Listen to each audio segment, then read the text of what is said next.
तो जनाब आप सभी लोग जानते हैं कि जितने भी प्रोग्रामर्स होते हैं वो वीएस कोड का यूज करना काफी ज्यादा प्रेफर करते हैं क्योंकि वीएस कोड बहुत ज्यादा इजी और हम लोगों को एक तरीके से हाथों में बस चुका है।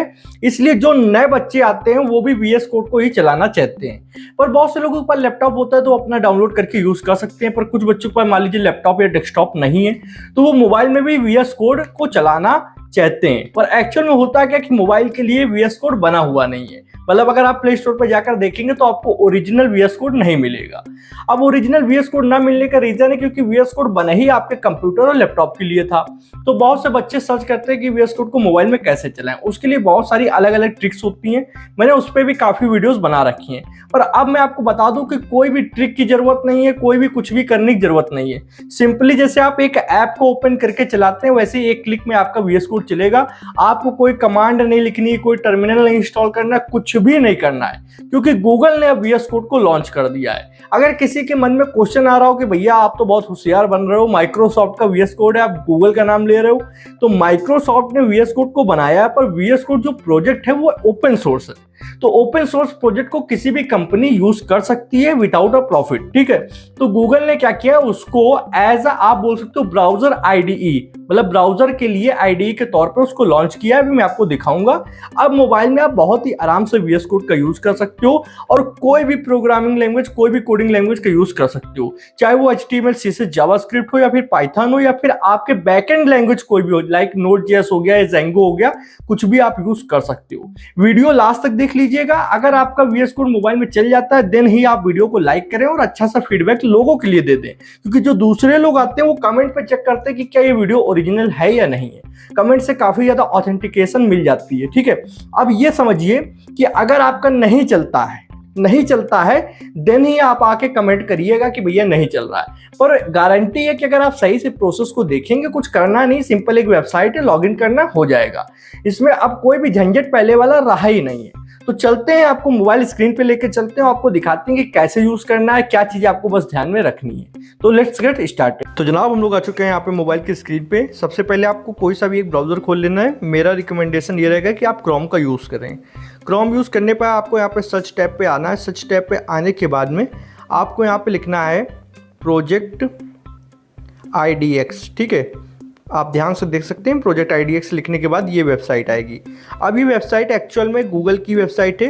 Project IDX is an entirely web based work space.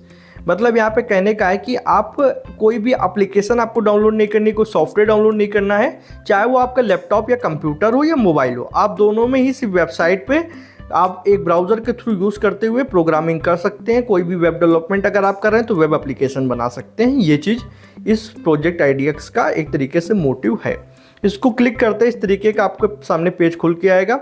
अब दो ऑप्शन है, गेट स्टार्टेड और एक्सप्लोर IDX। गेट स्टार्टेड पे आपको क्लिक कर देना है। अभी फ़िलहाल के लिए यहाँ पे अगर कहीं से आपको लॉगिन करने के लिए बोलता है तो आप लॉगिन कर लीजिएगा। मेरा डायरेक्ट लॉगिन है इसलिए यहाँ पर ये आ गया है। पुराने देखिए प्रोजेक्ट यहाँ पर जैसे ये फर्स्ट पब्लिश्ड नाम से एक एप्लीकेशन है, इसको यहाँ पे 3 डॉट करने पे आप डिलीट कर सकते हैं। डिलीट करने के लिए इस तरीके से आपके पास एक इनपुट बॉक्स आएगा, आपको यहाँ पे डिलीट लिख देना है और आप इसको इस तरीके से यहाँ पे डिलीट कर सकते हैं। अब अगर न्यू प्रोजेक्ट स्टार्ट करना है तो लॉगिन करने के बाद सिंपल गूगल की आईडी से ही लॉगिन हो जाएगा, क्योंकि गूगल की ही यहाँ पे ये वेब एप्लीकेशन है।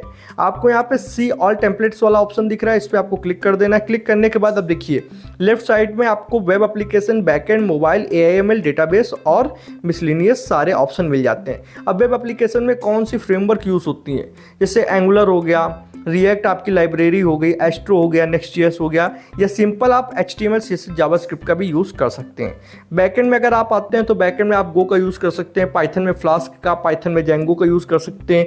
नोड एक्सप्रेस काफ़ी आपका इस समय पॉपुलर है, आप वो यूज़ कर सकते हैं। रस्ट यूज़ कर सकते हैं, लारावेल यूज़ कर सकते हैं। मोबाइल डेवलपमेंट में आप फ्लटर, रिएक्ट नेटिव 2 एप्लीकेशन आपके लिए आती हैं जो आप आराम से इसमें बना सकते हैं। रिएक्ट नेटिव में एक्सपो का यूज़ करके, और फ्लटर भी आप अगर डार्ट लैंग्वेज आती है तो उसमें भी आप कर सकते हैं, कोई भी प्रॉब्लम नहीं होगी।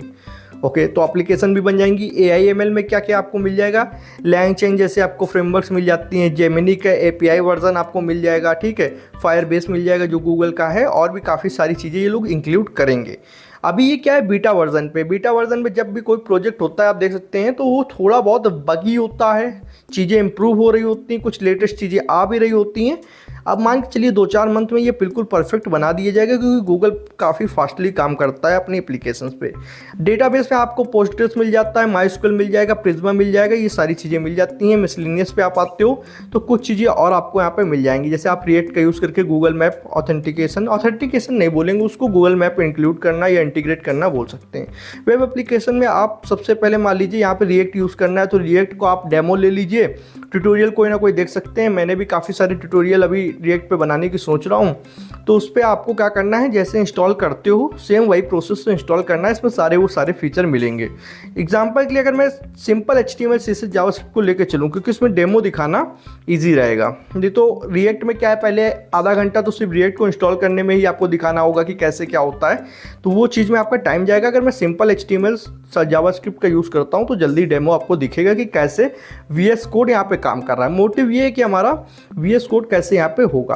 अब जैसे मैंने क्रिएट पे क्लिक किया तो देखिए इस तरीके से यहाँ पे सेटिंग अप वर्क स्पेस दिख रहा है। अब ये जो प्रोसेस चल रही है, बस दोस्तों चूंकि ये बीटा वर्जन है और काफ़ी ज़्यादा लोड है, मतलब काफ़ी सारे डेवलपर्स इसको यूज़ कर रहे हैं, तो ये टाइम लेता है। ये कितना भैया टाइम लेता है, लमसम 3 से 4 मिनट या फिर 5 मिनट तक ले लेता है। कभी कभी थोड़ा जल्दी भी हो जाएगा, नहीं मैक्सिमम 5 मिनट तक ले सकता है। तो ये नहीं सोचना है कि ये वेबसाइट काम नहीं कर रही है, वेबसाइट स्लो है, ऐसा नहीं है।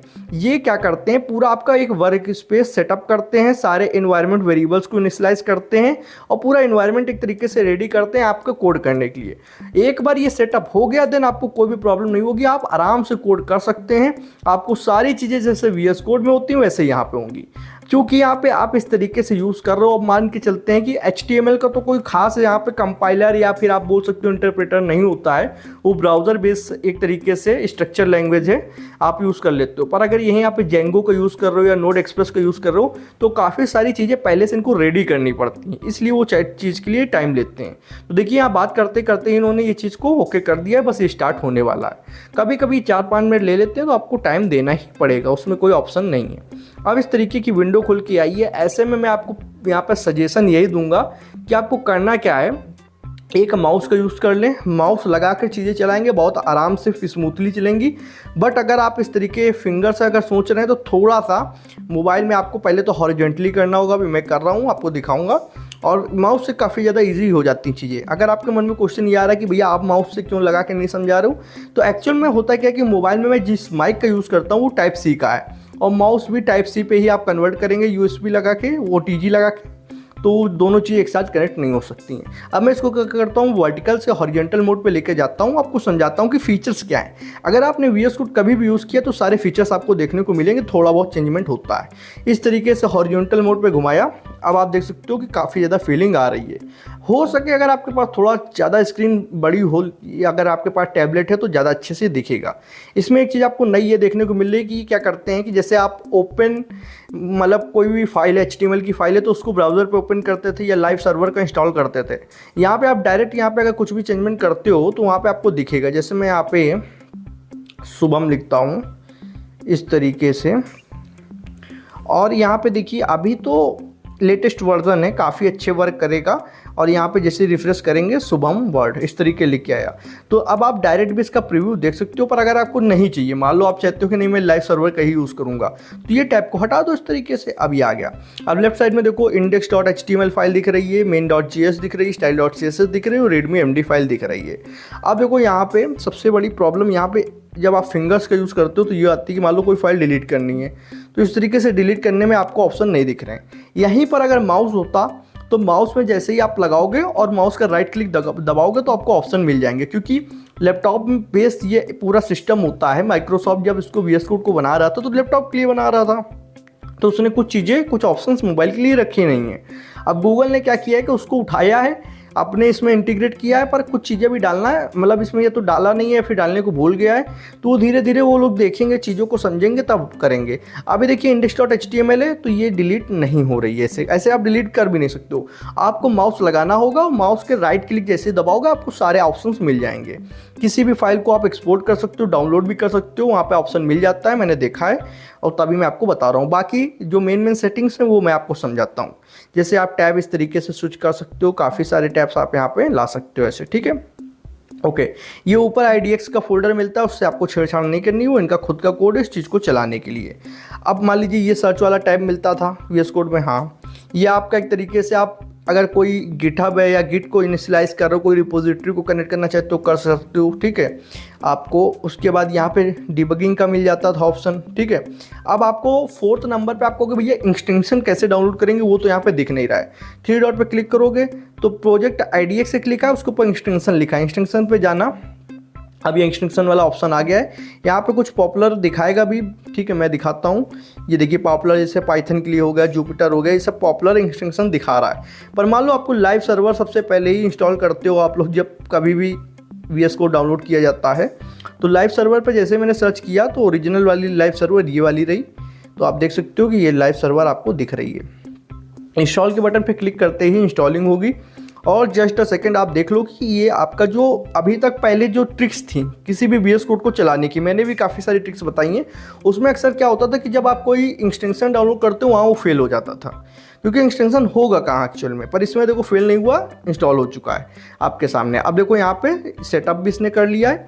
जैसे मैं यहाँ पे HTML वाली फाइल पे आता हूँ, मैं चला कर भी दिखाता हूँ। मान लो HTML फाइल है, ठीक है। इसको जैसे अगर आपको चलाना है तो नीचे ही आपको गो लाइव का ऑप्शन मिलता है, इस पर आपको क्लिक करना है। अब देखिए जस्ट पोर्ट कनेक्ट करेगा और एक न्यू पोर्ट पे स्विच कर देगा। 1 सेकंड लेता है। ये देखिए ओपन हो चुका है। ओपन होने के बाद बस मेरी रिक्वेस्ट ये है कि अगर माउस को यूज़ करेंगे तो आपको ये नहीं पूछना पड़ेगा भैया फलाना ऑप्शन नहीं आ रहा है, फलाना ऑप्शन आएगा माउस से, ठीक है ना। तो माउस का यूज़ करना। अब इस तरीके से आपको बस टैब स्विच कर सकते हो, ऐसे पकड़ा फिंगर से और इस तरीके से टैब स्विच हो गया। आपको बस ऊपर इस तरीके रखना होता है, इस तरीके आप टैब स्विच कर सकते हो। क्रोम में ये चीज़ पॉसिबल है, ओके। थीम वगैरह के लिए सेटिंग पे जाओगे, सेटिंग पे आपको जैसे VS कोड की सारी मिलती हैं, सारी सेटिंग वैसे ही कीबोर्ड शॉर्टकट भी आप सेट कर सकते हो। थीम के लिए यहाँ पे जैसे गए तो कलर थीम पे आपने क्लिक किया तो यहाँ पे कलर थीम मिल गई, जैसे मोनोकाई वगैरह हो गया, तो ये सब देखिए थीम भी चेंज हो जाती है, ओके। बाकी लमसम चीज़ें अच्छी हैं। और एक चीज़ ये है कि यहाँ पर जब ये बना रहे थे गूगल तो उसका मेन मोटिव ये नहीं कि मोबाइल में कोडिंग की जाए। मोबाइल में आप स्टार्ट कर सकते हो, पर ये एक हार्ड सी रियलिटी क्या मोबाइल पे सोच लो पूरा एप्लीकेशन रेडी हो जाए या पूरा AI/ML कर लो या पूरा वेब डेवलपमेंट कर लो या मोबाइल डेवलपमेंट कर लो, पॉसिबल नहीं है। आप स्टार्ट कर सकते हो, चीज़ें सीख सकते हो, छोटा मोटा प्रोजेक्ट क्रिएट कर सकते हो, पर एक बड़ा जो आप उसको आप एक तरीके से बोल सकते हो कि हाँ रियल प्रोजेक्ट है उसको आप नहीं कर सकते हो, प्रोडक्शन पे नहीं डाल सकते हो, ठीक है। तो ये चीज़ नहीं हो सकती है।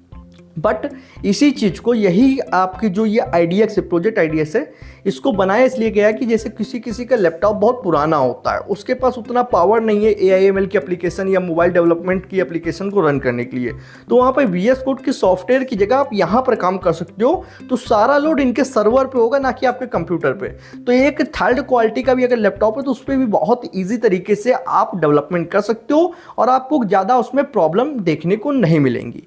ये जो प्रोजेक्ट IDX है सर, यहाँ पे मैं आपको बताना चाहूँगा कि इसमें क्या है, कुछ चीज़ें एक्स्ट्रा फीचर्स भी गूगल ने डाले हैं, जैसे जेमिनी का सपोर्ट। जेमिनी यहाँ पे क्लिक करा तो यहाँ पे देखिए साइड में ओपन हो रहा है। अब साइड में ओपन होने के बाद में जैसे ही यहाँ पे ओपन होगा तो आप इसमें यहाँ से कोड भी कर सकते हो, पूछ भी सकते हो, पर्टिकुलर चीज़ें भी क्लियर कर सकते हो, ठीक है।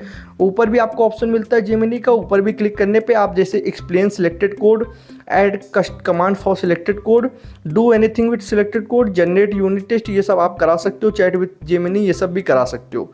अब ये जैसे बगल में है, ये देखो लोड हो चुका है, कंटिन्यू पे क्लिक करोगे तो यहाँ पे जेमिनी भी खुल गया है। तो इसमें कोडिंग करना बहुत ईजी है, इधर कमांड डालो, इधर से कोड करो, उधर कॉपी करके यूज़ कर लो। तो ये लैपटॉप में अगर आप यूज़ करते हो तो और भी ज़्यादा अच्छे से दिखेगा। तो आई होप आपको ये वीडियो पसंद आई होगी। मेरे हिसाब से ये चीज़ जो गूगल IDX है ये समय के साथ बेहतर होती जाएगी, क्योंकि गूगल का प्रोजेक्ट है तो उसमें काफ़ी सारे डेवलपर बहुत तेज़ी से डेवलपमेंट कर रहे होंगे और समय आने पे ये जितना थोड़ा बहुत बग देखने को मिलता है या फिर माउस की काफ़ी ज़्यादा ज़रूरत पड़ती है देखने को, तो वो सारी चीज़ें आपकी धीरे धीरे सॉल्व हो जाएंगी। और यहाँ पे यही कहना चाहूँगा कि अगर आप मोबाइल के लिए मान लीजिए अभी लैपटॉप नहीं है तो आप स्टार्ट कर सकते हो। काफ़ी अच्छे से VS कोड इसमें डाला गया है और अच्छे से यूज़ कर सकते हो। अब आपको वो सब नहीं करना है कि कमांड डाल रहे हो, टर्मिनल का यूज़ कर रहे हो या फिर कोई थर्ड पार्टी सॉफ्टवेयर डाउनलोड कर रहे हो, कुछ नहीं। सिक्योर आपका यहाँ पे सारा सिस्टम है, सारा यहीं से कोड करो, यहीं पे आप यूज़ करो। किसी को अगर पूछना है कि भैया फोल्डर कैसे ओपन करेंगे, फोल्डर ओपन करने की जरूरत नहीं है। यहाँ पे जो फोल्डर ओपन किया सारा कोड यहीं पर करो। यहाँ पे करने के बाद इसको आप कर सकते हो एक्सपोर्ट। एक्सपोर्ट करने के लिए एक ट्रिक होती है। ट्रिक क्या होती है, आप जब माउस लगाओगे तो जैसे index.html है, इस पर क्लिक करना। क्लिक करने के बाद इसमें आपको राइट क्लिक करना। राइट क्लिक करने के बाद आप जैसे ही ऑप्शन आएंगे तो नीचे देखना डाउनलोड का ऑप्शन दिख जाएगा। चिप एंड डाउनलोड या एक्सपोर्ट एंड डाउनलोड ये ऑप्शन आता है, आप फाइल को डाउनलोड कर लेंगे, आ जाएगा। या पूरा पूरा फोल्डर भी हो जाता है उसका। थोड़ा आप अगर यूज़ करोगे तो आपको समझ में आ गया कि कैसे चीज़ें हो रही हैं, ठीक है। आज के लिए इतना ही था। पसंद आई हो वीडियो तो आप ये समझना कि आपके लिए मेहनत कर रहा हूँ, आपके लिए चीज़ें लेकर आ रहा हूँ, तो लाइक कर देना और कमेंट में लोगों के लिए बता दो जाके कि वीडियो ओरिजिनल थी, सही में मुझे जानने को मिला है और VS कोड अब मोबाइल में आ चुका है, यूज़ करने के लिए ठीक ठाक अच्छे से है। तो और लोग आएंगे, ट्रांसपेरेंसी क्रिएट होगी, लोग देखेंगे ओरिजिनल सही वीडियो है, तो उनका टाइम ज़्यादा वेस्ट नहीं होगा कि गलत सलत वीडियो देख ली, कुछ उल्टा सीधा मोबाइल में कर लिया। ओरिजिनल वीडियो देख के अच्छे से यूज़ कर पाएंगे VS कोड को और उनका टाइम बचेगा, क्योंकि टाइम यार बहुत ज़्यादा इंपॉर्टेंट होता है हर किसी के लिए। इसी के साथ अपनी वीडियो को विराम लेता हूँ। वीडियो पसंद है तो वीडियो को एक लाइक कर दीजिए, चैनल पर नया तो चैनल को सब्सक्राइब कर ले, बेल आइकन को प्रेस कर ले, जिससे आने वाले इंटरेस्टिंग कोडिंग वीडियोस और कोर्सेज नोटिफिकेशन आप लोग को मिलती रहेगी जनाब। आज वीडियो में इतना ही था। Thanks for watching friends. जय हिंद, जय भारत।